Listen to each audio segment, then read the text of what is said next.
Guys, we're back again at hometown kicks and drips. Change of scenery, guys. As you can see, guys, we're still here. Okay, so we're talking about the EP. What's the title of the EP? The EP is called Letters I Never Sent. Why Letters I Never Sent? Okay, this project is very deep, emotionally deep. I was role playing the character that I was mentioning. Which character is that? Which character is that? You want me to say? It's okay. I was role playing Mr. Eustace. Mr. Eustace Chanda. So now, how was it like role playing me actually? Role playing you? Yeah. It was interesting. I mean, it was interesting to. I feel it was challenging, artistically speaking, because it's always easier to write about things that you've actually experienced, as opposed to writing about things that you have to use perspective in some way. So there's a lot of thinking that goes into writing someone else's story, because you have to really understand the emotion. If you miss it, then you're gone. Yeah, you know, the story doesn't really move anybody. So it was something. Because there are songs like Coming Home, like where me and my wife had issues, like not really issues, just like navigating marriage, the first few months. Yeah. You know, like we dated for like 8 years, but dating and marriage are two different things. So there's that facade that when you provide for the house financially, you've done your part as a man. So there was that emotional aspect, that the void that was created. Exactly. So now, how did you feel now playing that role now, you know? Yeah, it was, it was interesting. No, it was interesting. The thing is, it's not, it wasn't extremely difficult. It was difficult, but not extremely, because some of the things, issues that I've witnessed other people go through, and so it wasn't a new thing. It's more like I just have to compile all that emotion and make sense of a story. And then there's songs like Heart to Heart too, like, you know, during my wedding preparations, I don't know, for an unknown reason, I used to have a lot of arguments with my mom, my sisters, my fiancée then. So there's the song that talks about me and my sisters, like me are trying to, like, is it apologize to them, more like take accountability and whatnot. By the way, I'm the only child, so I have put it on here. But how did you manage to, like, play that role and have 3 voices in one verse? Yeah, so okay, now this explanation will sum up everything for all of them. My strongest subjects, again, literature. Literature was my strongest subject growing up in my entire life. That's of all the subjects I've done, that's the one which I nailed the most.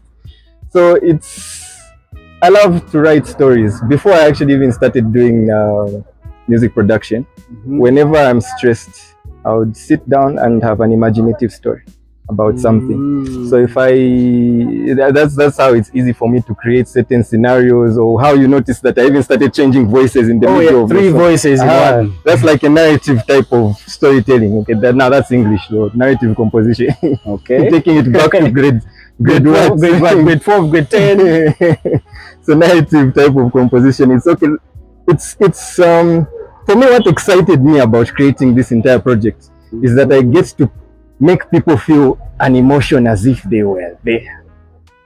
So as they are listening to the song, it feels like you're watching a movie of these characters, and they're playing this thing, and then all of a sudden this person interrupts you, and that got me excited. I was like, excited. Let's see what we can do with this.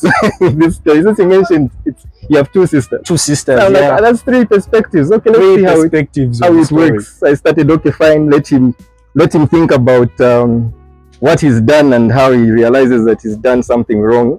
And then as he's thinking about it, let one of the sisters interrupt him mentally. So like, wait, I don't think you understand how bad you did this. Yeah. let me show you how I feel. And then as she's also venting, the other one comes and then pulls you from behind and says, hey, even me, this is what was going on, and I didn't like that. Then both of them now are attacking you together, you know. No, we are your sisters, you know, you can't be treating us like this. And then in the end, it's like you snap out of it and come back to reality and say, oh, okay, you know what, that really was messed up. I know that maybe you won't forgive me for this one, but just understand that it's not going to happen again. And then there's a song like Dear Chichi. That was me appreciating my older sister. I've always looked up to her. Yeah. Shout out to Anna EP. So how was it like playing that role now? That one was also a fun one. Like that one was just me. I just had to show appreciation through songs. So it wasn't really. And then there's Mama Cried. Yeah, that one is deep, like growing up without a father, and then your father has always been there. So I wonder how you're going to So how did you like put yourself in that situation? That one was, I think, the hardest one to write. That one was not really about me fully, but we had to do something in those lines because the people that actually go through that.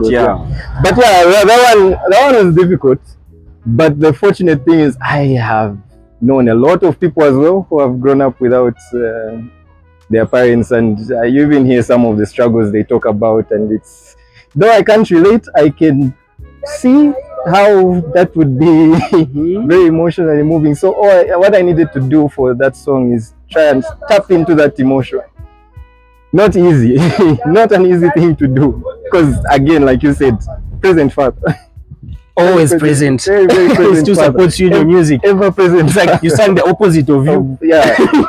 And then there's wins and losses. That's very personal. Like a week after my wedding, I lost my uncle. Like that's what even prompted to even do this whole project, because I deal with depression differently. So usually, like in the past, I would resort to drinking, but this time I didn't want to be, that guy again. Like, I remember when AKA went 2023, may so rest in peace, I was sad. When Dave died in 2020, I was sad. When Radio died in 2017, I was sad. So losing my uncle a week after my wedding, just after, like, I feel like I really made him proud. Like, growing up, like, he was the one, like, like I would mess up. He was that man who would like put you in line. So I was like, I think I need to put it in a song. So how did you now manage to like put the bars exactly the way I wanted them to sound without me saying do this? How? No, that part was a coincidence. Now that part was a coincidence. It just happened.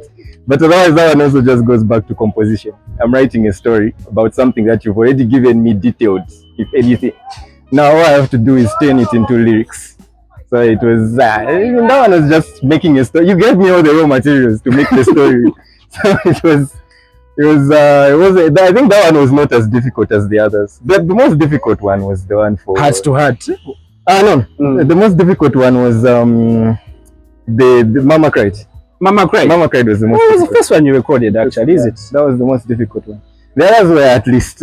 At least. At least, yeah. Because so what was the experience like working with people like Quezel? There's Quezel on 2 tracks, there's Santiago, and then J Lima features on like 4 tracks. We might have as well named it J Lima and Dana. You know what, we should have. Let's go and take it back to the studio. 4 features in 6. Yeah, no, it was nice to work with people, especially the backgrounds that everyone was coming with a different background. I feel like everybody's verse and even the choruses, there was something for everybody. So like for me, maybe I spoke from a very, I mean, he's gone through things, but it kind of sounds like he's doing okay. He's comfortable maybe with his life. Things are not going as bad as the other guys. The other guys, those guys were emotional. Santiago's verse, Quezel's verse. Yeah, those guys took the challenge personal. You feel like these are things they've actually gone through. Exactly. For me, you could feel it. That I think I delivered the emotion correctly. I could feel the emotion. The Santiago's like, hey guys, those guys, we are going to start crying now. We're gonna cry for tissue now. Like you can feel the heaviness of the things that they actually went through. So it's like, but yeah, that's why I said there's a verse for everyone. There's something for everybody in this thing. Everybody that has at least gone through these things. So from whichever background. But yeah, it was nice working with these guys. I hope to do more projects with all of them. Most likely. Me in the background, trust me, you are going to work. Since the beginning. We're here for it. Yeah, so